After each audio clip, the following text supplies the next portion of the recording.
The air in the courtroom hallway is stale and cold, smelling faintly of lemon polish and old paper. It catches in my throat. He stands a few feet away, leaning against the wall, his arms crossed, a smile playing on his lips, a smile that doesn't reach his eyes, sharp and predatory. He catches my gaze and his smile widens, just a fraction, enough for me to see the casual cruelty in it. He mouths two words, clear across the hushed space. Nothing. You. He pushes off the wall, adjusting the cuff of his tailored shirt, the picture of calm, wealthy arrogance. He walks towards his lawyer, a sleek woman in a power suit who avoids my eyes.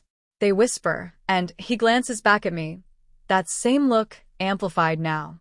It's a promise, delivered without a sound. I will break you. I will leave you with absolutely nothing. Let me know where you're watching from and what time it is. And if you haven't already, please subscribe. It helps me more than you know. Just a few years ago, I stood across from Mark in a different room, a room filled with soft light and the scent of lilies. We were saying vows, promising forever. He was everything I thought I wanted, ambitious, charming, full of grand plans. He spoke of building an empire, and he wanted me by his side, the quiet strength, the supportive partner. I believed him. I believed in us. My life then was simple, peaceful. I had my own small graphic design business, enough to live comfortably, enough to pursue my passion. I loved the work, the creativity, the control I had over my own little corner of the world. He admired it, he said. He admired me. When he first mentioned the prenup, it was casual, almost an afterthought. It's just standard, he'd said, waving a hand dismissively. Protects my business. You understand, I did understand in theory. His business was complex, involving properties and investments. I had my own small savings. My business assets were minimal compared to his sprawling ventures. My lawyer had been thorough, explaining every clause, advising caution. I'd read the document, pages of dense legal jargon that made my head spin. It seemed fair, protecting what he had built before us, while ensuring any marital assets would be divided equitably. Or so I thought. He'd been charming, reassuring. It's just paper, he'd whispered, holding my hand. Our love is the real contract. I signed, blinded by love and trust, feeling slightly foolish for even hesitating. It was a formality, a piece of paper that would never matter because we would be together forever. The disruption didn't come like a storm. It was more like a slow, insidious poison seeping into the foundations. It started subtly. Late nights at the office became every night. Phone calls became hushed and secretive. His charm curdled into impatience, then indifference. The man I married was slowly replaced by a stranger, driven by something cold and relentless I couldn't understand. The empire he was building seemed to consume his soul, leaving no room for me. The end came abruptly, or so it felt. He delivered the news over a sterile dinner table, the expensive food tasting like ash. No yelling, no dramatic accusations. Just a calm, surgical detachment. This isn't working, he said, looking not at me, but at a spot on the wall over my shoulder. I'm filing for divorce, my world tilted. The air left my lungs. It wasn't just the end of a marriage. It felt like the demolition of my future. And then came the words that would echo in my nightmares for months. Don't worry about anything. Just sign the papers. You'll leave with nothing. The first few weeks were a blur of shock and disbelief. Nothing? How could I leave with nothing? We'd built a life together, even if he was building an empire separately. There were the house, the cars, the joint accounts, small things compared to his business, but significant to me. My lawyer, a kind, weary woman named Sarah, explained the process, the complexities. She reviewed the prenup again, her brow furrowed. She pointed out clauses I hadn't fully grasped, clauses that seemed to heavily favor him. My small business assets, the ones I'd built independently, were technically premarital, protected. But everything else, the life we'd built together, it was tied up in his complex financial world, a world the prenup seemed designed to shield almost entirely from my reach. His first move was swift and brutal. He froze all joint accounts. Suddenly, I had no access to funds for basic expenses, let alone legal fees. He cut off my credit cards. I was living in the house, yes, but it felt like living in a gilded cage with no keys. My small business income, enough for my own needs pre-mark, was now swallowed by the sheer cost of existing and the looming expense of legal representation. The emotional toll was immense, but the sudden, stark financial vulnerability was terrifying. I felt trapped, powerless. He had yanked the safety net out from under me, just like he promised. The challenges escalated quickly, relentless barrage. His lawyers were aggressive, filing motions, demanding discovery that felt intrusive and unnecessary. They questioned my spending habits during the marriage, implying I was frivolous, a drain. He started spreading rumors among our mutual acquaintances, painting me as greedy, as trying to take what wasn't mine. Each accusation was a small, sharp stone thrown at my already fragile self-worth. I felt isolated, shamed. He used his wealth and influence like weapons. He could afford top-tier lawyers who buried us in paperwork. He could drag things out, knowing my financial resources were finite. Phone calls from Sarah were increasingly grim. "He's fighting us on everything," she'd say, her voice tight with frustration. "He's claiming certain assets are non-marital based on the prenup, even things that were clearly acquired during the marriage using marital funds, but he's structuring it through his business entities. It's complicated. Complicated meant expensive. Complicated meant delay. Complicated meant he was winning." One afternoon, sitting in Sarah's office, surrounded by towering stacks of binders filled with financial statements, I felt a wave of nausea. Each binder represented months of my life, reduced to numbers and transactions I barely understood. My hands were shaking as I tried to review one, a thick report on one of his holding companies. Pages blurred. It felt hopeless. How could I possibly fight this? He had an army of accountants and lawyers, and I had Sarah and my dwindling savings. He called me one evening, the first time he'd spoken to me directly in months. His voice was smooth, dripping with false sympathy. "Still fighting, huh?" he chuckled softly. "It's really not worth it. You're just wasting money. My offer stands. It's generous, considering you'll get nothing if this goes to trial." His offer was a pittance, an insult, barely enough to cover my legal fees, leaving me with nothing substantial. It wasn't about the money itself anymore, not entirely. It was about the principle, the sheer injustice of it, the way he was trying to erase me, to strip me bare and leave me ruined just because he could. His arrogance, his absolute certainty of my defeat, was a physical blow. The pressure mounted. I had to borrow money from my parents, swallowing my pride. My business suffered. I couldn't focus. The creativity that defined me felt suffocated by anxiety. Sleep was a luxury I couldn't afford. Nights spent staring at the ceiling, replaying conversations, searching for a way out, any way out. Every legal letter, every email from Sarah felt like another blow. The stacks of paper grew higher, a physical manifestation of my deepening crisis. It felt like I was drowning in paper, and he was standing on the shore, watching, smiling. Sarah suggested mediation. We sat across from him and his lawyer in a neutral conference room. He leaned back in his chair, radiating confidence. His lawyer did most of the talking, presenting his final offer, reiterating how the prenup protected him. My stomach clenched. I looked at the divorce agreement laid out on the table. The division of assets was so skewed it was laughable. It listed next to nothing for me, beyond my premarital business assets, which were modest. It felt like signing a document that validated his promise. You leave with nothing. As his lawyer droned on, my gaze drifted to one of the exhibits they had provided, a summary of his business holdings. It was overwhelming, a complex web of companies, partnerships, investments. Most of it meant nothing to me, but one name caught my eye: Coral Reef Ventures. It was a small entity I'd barely heard him mention, maybe once, early in the marriage. The summary listed its current value as negligible, almost zero. Odd, I thought. He talked about some exciting new marine technology investment years ago. Could this be it? Why was its value listed as practically worthless? It didn't make sense for someone as driven and financially savvy as Mark to sink money into something that yielded nothing. The thought stayed with me, a tiny, persistent itch. Coral Reef Ventures. Why did that name feel wrong? Days turned into weeks. The mediation failed, of course. His offer was non-negotiable, his stance rigid. The cost of litigation loomed larger. Sarah was preparing for trial, a massive undertaking. She needed every financial document, every scrap of information. One sleepless night, I found myself going through old boxes in the garage, boxes filled with the detritus of our shared life, old photos, forgotten gifts, paperwork from the early days of our marriage.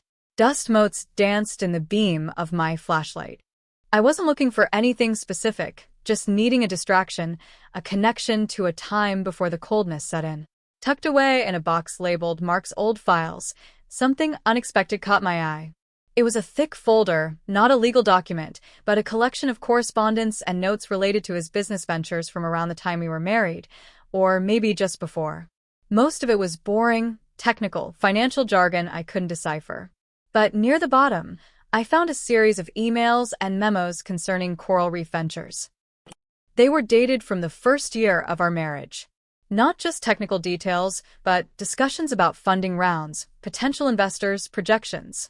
And then, a memo from his then CFO discussing different structures for the venture, specifically mentioning setting it up offshore for tax efficiency and asset protection. Asset protection. The words jumped out at me. He'd been setting this up for asset protection while we were married.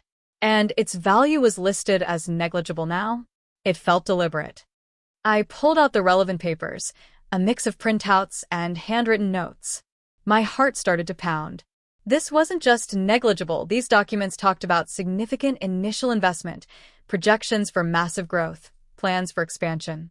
Why was the current value listed as zero? Was he hiding its true value? Was this the key to his hidden assets? I took the folder to Sarah, my hands trembling.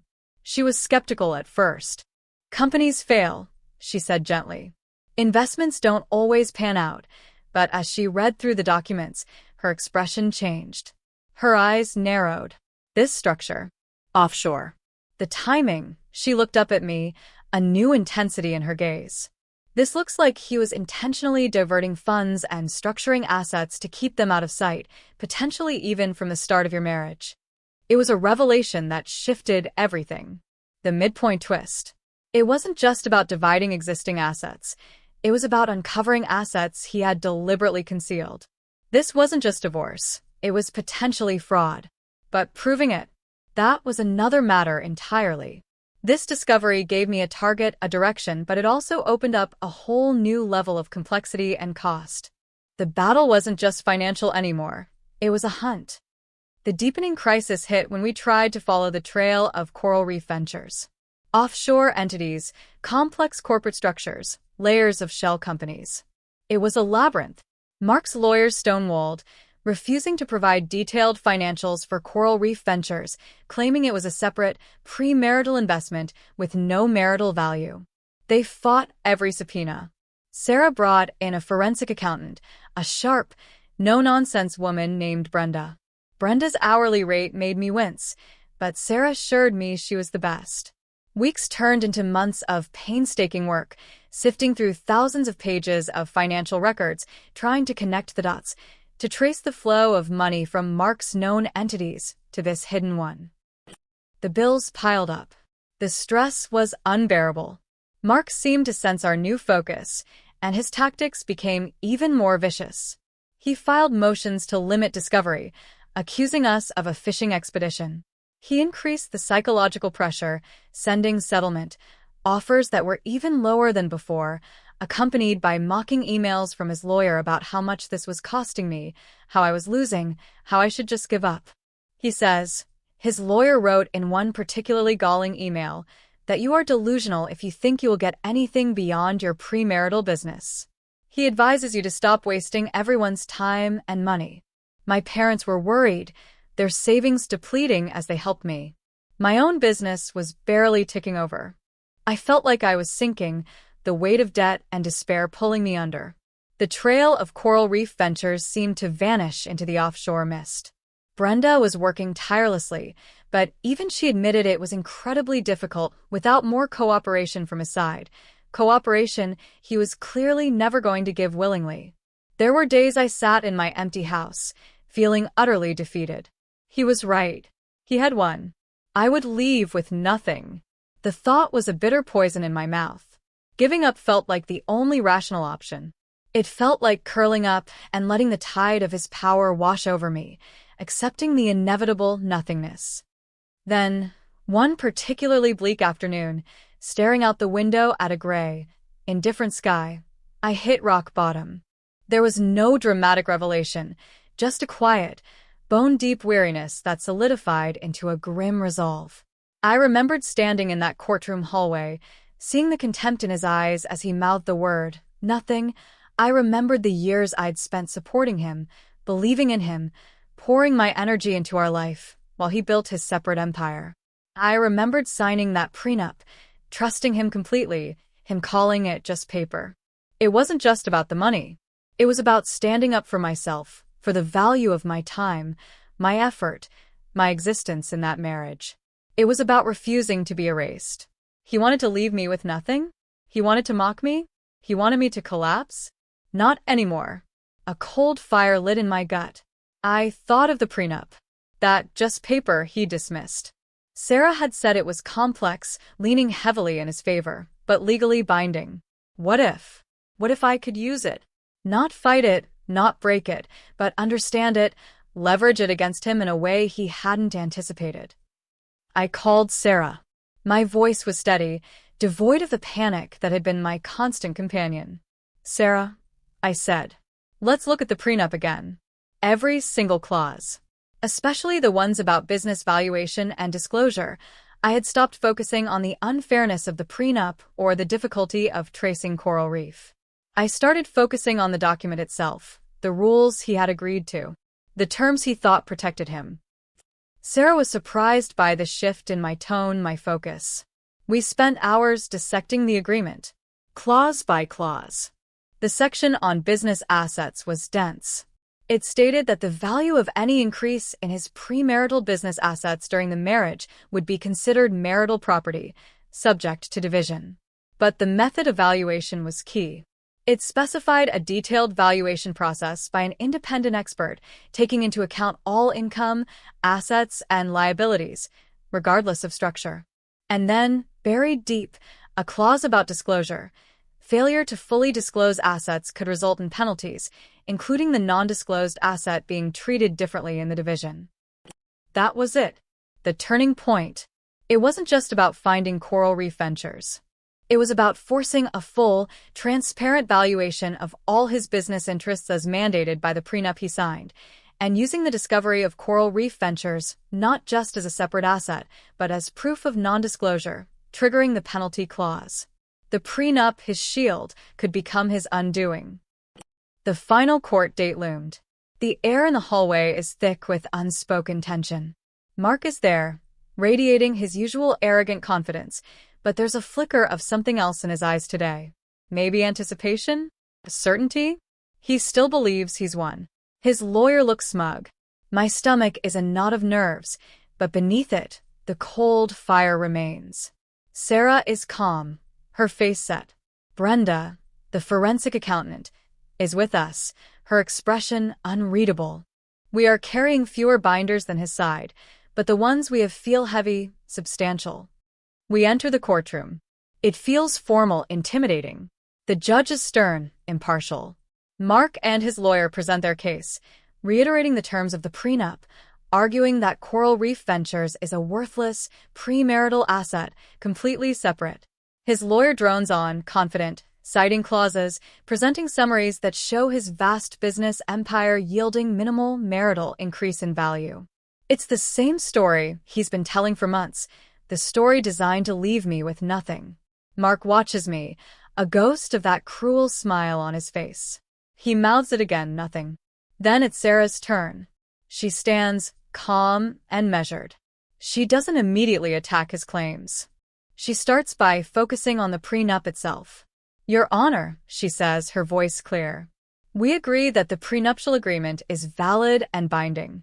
We agree that the division of assets should be determined according to its terms, specifically Article 5, which mandates a full and independent valuation of the increase in the husband's business assets during the marriage. Mark shifts in his seat, a slight frown creasing his brow. This isn't the fight he expected. He expected us to argue the prenup was unfair, to try and set it aside. Sarah continues. As part of that mandated valuation process, we requested full disclosure and financial records for all of Mr. Smith's business interests. We encountered significant resistance regarding one particular entity, Coral Reef Ventures. She pauses. Mark's lawyer sits up a little straighter. Mark's face is still arrogant, but the smile is gone. Through our own investigation and the diligent work of our forensic accountant, Ms. Brenda Miller, Sarah gestures to Brenda, who inclines her head slightly. We have uncovered evidence suggesting that Coral Reef Ventures is not a worthless, premarital asset. Rather, it is a significant, actively managed venture, established during the marriage, funded in part by income generated during the marriage, and deliberately structured offshore to conceal its existence and value. Sarah places a binder on the podium. It's the one with the documents I found, expanded with Brenda's analysis. We submit evidence here, she says, her voice gaining strength, emails, memos, and traced financial transfers, demonstrating Mr. Smith's intention to shield this asset. This constitutes a clear failure to disclose, a violation of the terms of the prenuptial agreement, specifically Article 7, the Full Disclosure Clause. She turns to the judge. Your Honor, according to the terms of the agreement Mr. Smith himself signed, non-disclosed assets are subject to a specific penalty. The agreement states that if an asset's existence or true value is deliberately concealed, that asset shall be presumed to be entirely marital property, regardless of its source, and shall be divided 100% in favor of the non-offending party. A hush falls over the courtroom. I look at Mark. His face has gone ashen. His eyes are wide, staring at Sarah, then at the binder. He whispers something to his lawyer, his voice frantic. His lawyer is shaking her head, looking stunned. Sarah's voice is calm, almost gentle now, but devastatingly effective. Our forensic accountant has provided a preliminary valuation of Coral Reef Ventures, based on the limited information we were able to uncover and industry standards for similar ventures. We believe its current value, conservatively estimated, is in the tens of millions. Tens of millions. The number hangs in the air. Mark lurches forward in his seat. That's not true, he sputters, but his lawyer puts a hand on his arm, restraining him. His face is no longer arrogant. It's a mask of pure, unadulterated shock and disbelief. The judge is looking from Sarah to Mark's lawyer, then down at the documents. She picks up the binder, her expression unreadable. Sarah sits down. The courtroom is silent, save for the sound of the judge turning pages. Mark's lawyer rises, attempting damage control, arguing that the evidence is circumstantial, the valuation speculative, that the prenup clause is being misinterpreted. But her voice lacks its earlier confidence. She knows. Mark knows. The judge listens patiently, asks a few pointed questions about the documentation regarding Coral Reef Ventures and the specific wording of the prenup's disclosure penalty clause. The air is thick with anticipation. Finally, the judge looks at Mark. Mr. Smith, she says, her voice flat. Your prenuptial agreement is quite specific regarding non-disclosure. The evidence presented, while perhaps preliminary, strongly suggests you deliberately concealed a significant asset acquired during the marriage. This court is inclined to enforce the terms of the agreement as written. She pauses, looking at the binder. Particularly Article 7. Mark's face crumples. It's not just the loss of the asset. It's the public exposure of his deceit, the collapse of his carefully constructed facade. He thought the prenup was his shield, his license to act with impunity, his guarantee that I would get nothing. He thought he was so smart, so powerful, hiding assets in a way no one could trace. But the prenup, that piece of paper he called meaningless, the one he barely remembered the details of after years, contained the very clause that delivered the final, crushing blow. His attempt to hide money, combined with the prenup he dismissed, resulted in him losing everything related to that hidden asset entirely to me.